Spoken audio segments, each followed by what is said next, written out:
1964, the Wilderness Act designated this 8-mile strip of sand as a federal wilderness area, an area where the earth and its community of life are untrammeled by man, where man himself is a visitor who does not remain. Today, the only evidence of human presence on Monomoy is the Monomoy Point light, which guided sailors through the ever-changing shoals of Pollock Rip from 1823 to 1923. The wooden lightkeeper's quarters, the cast-iron light tower with its distinguishing guy wires, and the brick generator house crouch alone on the desolate point of the South Island. Before the first lighthouse was constructed, it is said that ships traveling south relied on the guidance of Old Betty and her husband who lived on the point. For a fee of 2 shillings, Old Betty would climb the highest dunes with her bonnet on, and leaning on her cane, would raise her arm and point a shoal-free course into Nantucket Sound. How she ever got paid for this service is anyone's guess.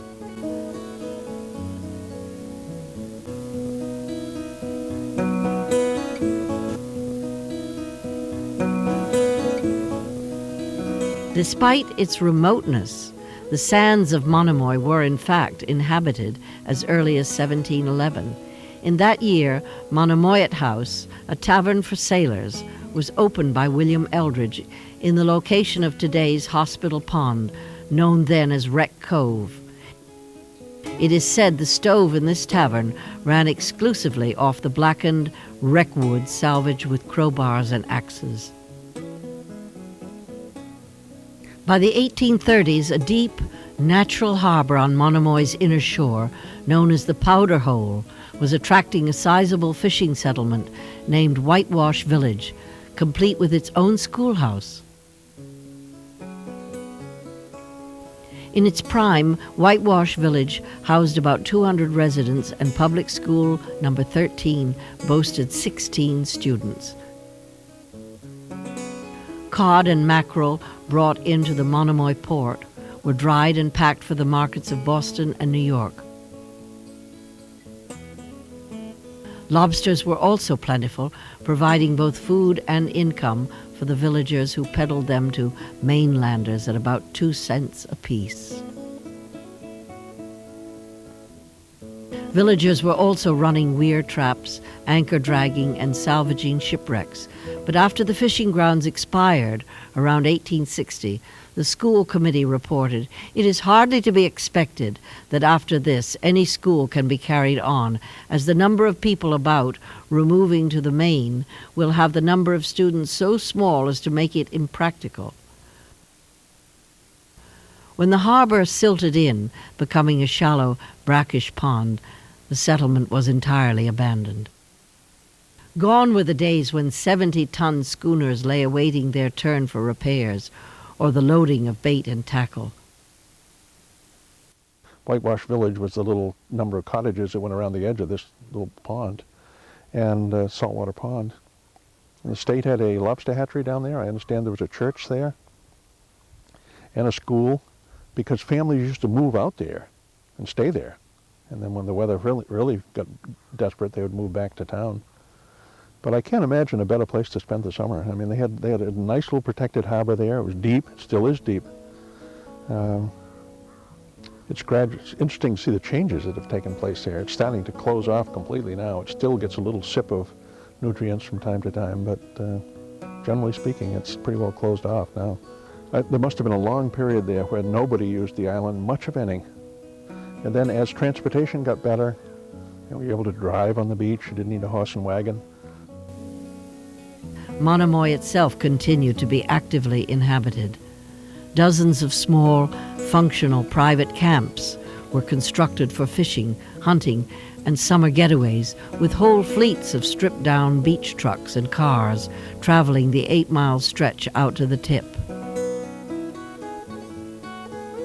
My uncle gave me a camp, and we doubled the size of that camp before we threw, of the camp and its bunk room. All the windows were gone, the door was gone, the stove, pump, everything was gone, and it was about full up to the windowsills with sand.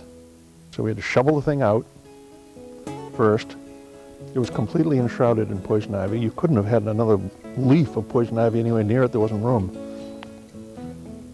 And so and mostly it was just adventures. And I could sit here from now till the sunset, not repeat myself once, and tell you every half the adventures we had. My grandfather was in the life-saving service on the Monomoy station. Besides the keeper, he was the survivor of the disaster of 1902. And both my grandfather and my father had camps on Monomoy, and they used to go down there. You know, we'd get out of school in the spring, and we'd go down there and live down there all summer long, and they'd go fishing out of there. And then they'd come off to, get ice and to food shopping and stuff like that. But there's a regular, as you know, a community down there, and there's a lot of people that stayed down there.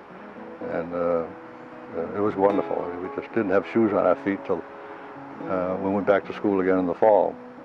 But, we didn't have the things that the kids have today. We had to make our own fun and make our own games and be inventive, and we did a lot, and it was great. And then the community itself, too. I mean, the men and the women that lived there, like on the 4th of July, they all get together and they took all the flotsam that was around, old lobster pots, and they built a huge bonfire. I mean, the wood piled up probably for like 15 feet high, 4th of July. You could see it from miles around, At one time later, in the 40s and early 50s, we used to have beach buggies, and we stored them over on Morris Island by where the old Coast Guard station pier is there. And we'd get in those and we'd drive down the beach. We had a great time. There's some pictures of that, too.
Since a storm in 1958, Monomoy is now only accessible by boat and was designated in 1970 as a wildlife refuge to be managed by the federal government. Monomoy has no human residents, no electricity, no paved roads, but it can hardly be considered uninhabited, now serving as an important stop on the migratory routes of 285 species of birds. The harbor and gray seal are increasingly seen resting on the shore. Herds of deer are sometimes sighted by fishermen swimming to and from the mainland. Nowhere on the Cape are the essential forces of wind and wave so evident and so necessary as on this outermost piece of Chatham.